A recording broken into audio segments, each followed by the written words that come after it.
It's been just over 6 months since I committed to turning my health around, and I've been fairly consistent in my efforts. So, what kind of results can you expect to reach when you are in perimenopause like I am? First, I'd like to say that I'm super proud of myself for embarking in this journey.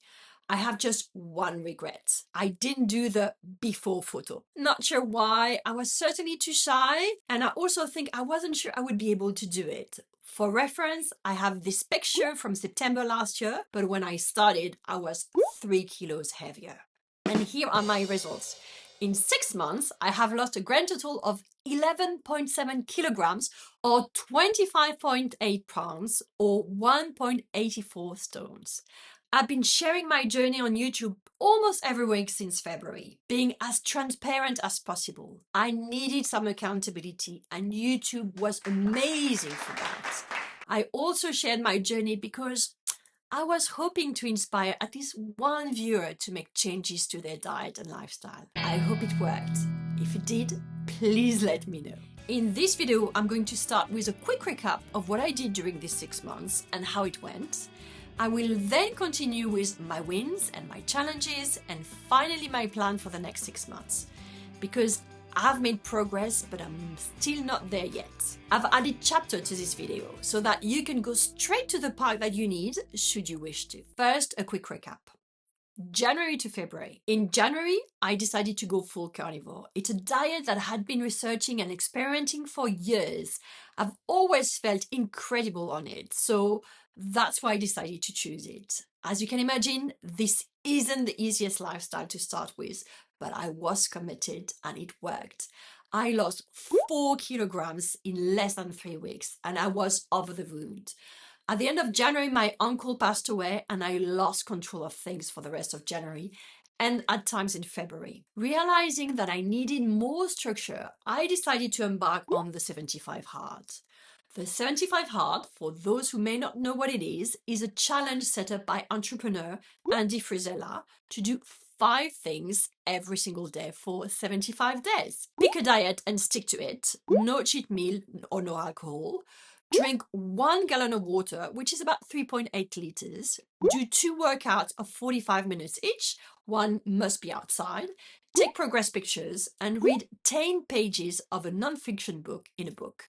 It's notoriously hard. I wanted to do this 75 Hard, not because I believed that it was going to help me lose more weight, although I knew it would, but because I needed a structure to help me build or rebuild my self-confidence, my self-esteem, and perseverance.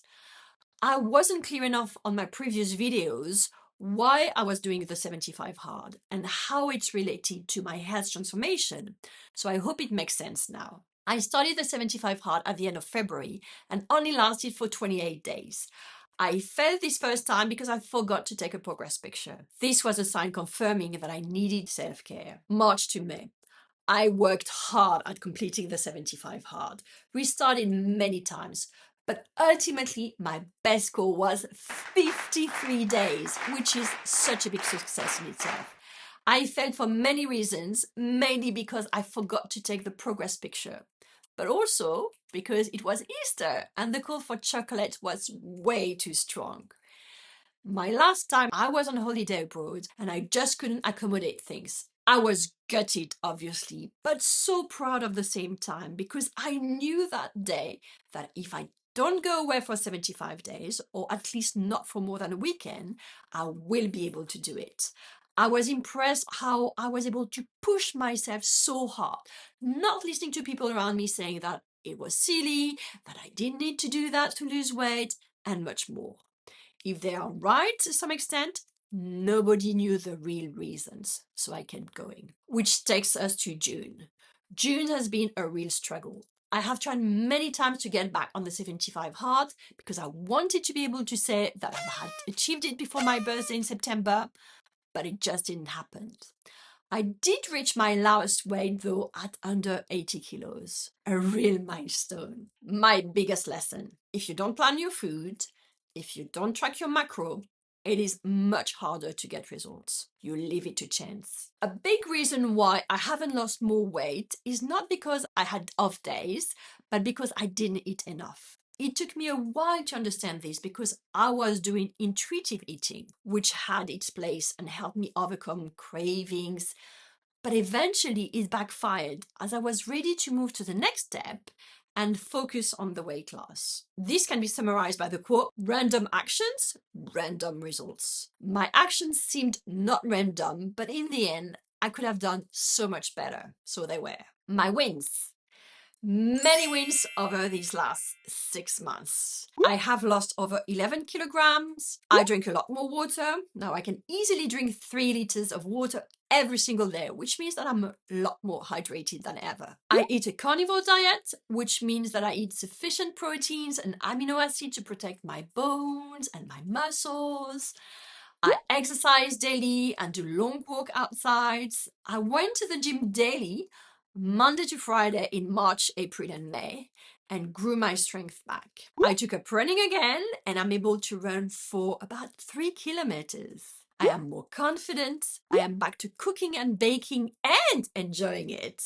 I can think clearly, no more brain fog. I have steady energy level throughout my day, and my menstrual cycle is back to being regular, which is quite unusual in perimenopause. I no longer have PMS symptoms that I developed last year, but I had some challenges, so here they are. First, I need to track my food to make sure that I eat enough. Not eating enough is often an issue on a carnivore diet because you're sated easily and quickly, so you stop eating. We may think that not eating will help us lose weight, but this couldn't be further from the truth. We need to eat the right food and sufficiently. And it's challenging when eating right means that you're sated too early. On the positive, it's great to have this feeling again. Secondly, I have 1 day of the month where I'm in deep depression. This is only 1 day, and this is clearly a PMS symptom. I know it goes away after a day, but I'm still trying to figure out a solution. So any help welcomes. I'm really struggling to find a solution. And last but not least, the worst of all, I lost sleep. Having a good night's sleep has never been a given for me, struggling at times, but it was okay. But it is no longer okay now as I wake up at 4 a.m. and I can't get back to sleep. This started getting bad in May and has now reached another level because there's been an accumulation of sleep debt. I can't complain because I still manage to get 6 consecutive hours per night. I just know this isn't sufficient. I'm working hard at fixing this, but no improvement so far. So I have isolated many potential causes and I'm working one by one to figure out the best solution. What about the next 6 months? Sleep is my ultimate priority at the moment. I need to fix it, or at least to improve it. I cannot live and work well on 6-hour nights. I'm not sufficiently rested, and this is bad for my health. It surely has impacted my weight loss rate as well. But luckily, I haven't got the cravings triggered by the lack of sleep. I have put together a protocol to test my hypotheses that include functional tests, supplements, lifestyle intervention. Hopefully, all will be sorted by the end of the summer.